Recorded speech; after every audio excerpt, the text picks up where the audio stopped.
बिहार में इन दिनों मानो जैसे अपराधियों का ही राज चल रहा है। रोज सुबह उठते ही किसी ना किसी मर्डर, लूट या गोलीबारी की खबर सामने आ जाती है। कहीं जमीन के लिए जान ले ली जा रही है तो कहीं पुरानी दुश्मनी में खून बहाया जा रहा है।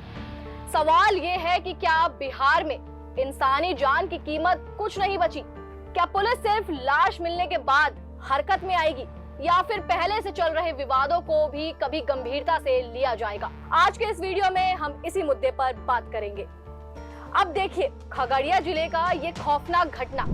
पहले सुबह जब लोग दिन की शुरुआत कर रहे थे, उसी वक्त मेहंदीपुर गांव में एक ही परिवार के मां बेटे की बेरहमी से हत्या कर दी गई। अपराधियों ने पहले गोली मारी, फिर तेज धार हथियार से हमला किया।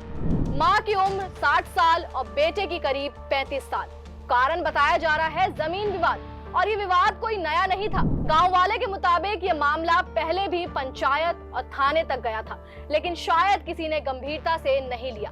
अब 2 लोगों की जिंदगी खत्म हो गई और गांव में सिर्फ खौफ बचा है। और अब बात पटना की करें तो राजधानी में भी अपराधी बेखौफ घूम रहे हैं। रविवार देर रात पुनपुन के पास कंडाब गोदाम के पास एक जमीन कारोबारी अंजनी सिंह को गोली मार दी गई।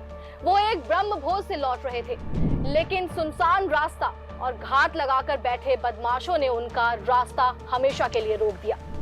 एक गोली सीधा गर्दन के नीचे लगी और वो वहीं गिर पड़े। अपराधी फरार हो गए। पुलिस को मौके से एक खोखा मिला है और शुरुआती जांच में जमीन विवाद की आशंका जताई जा रही है। इन दिनों ये बिहार में अपराध की खबरें आना आम सी बात हो गई है, लेकिन सवाल ये है कि क्या बिहार में कानून का डर खत्म हो गया है?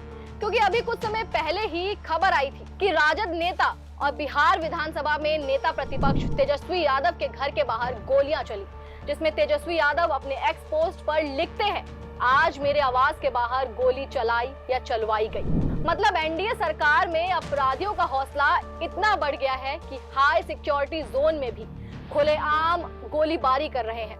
जहां राज्यपाल, मुख्यमंत्री, नेता प्रतिपक्ष और जजों की आवास है, वहां भी अपराधी बेखौफ घूम रहे हैं। ऐसे में सवाल ये नहीं बचा कि अगला नंबर किसका है। सवाल ये है कि कब तक आम जनता, कारोबारी, बुजुर्ग, महिलाएं और यहाँ तक कि नेता भी खुद को असुरक्षित महसूस करते रहेंगे?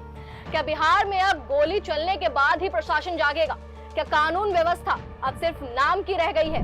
एक राज्य जहां सुबह की शुरुआत खून खराबे की खबरों से हो, वहां विकास की बात कितनी सच्ची लगती है। अब वक्त आ गया है कि सिर्फ बयान नहीं, कार्रवाई दिखे, वरना बिहार की पहचान बिहार नहीं, अपराध गृह बन जाएगी।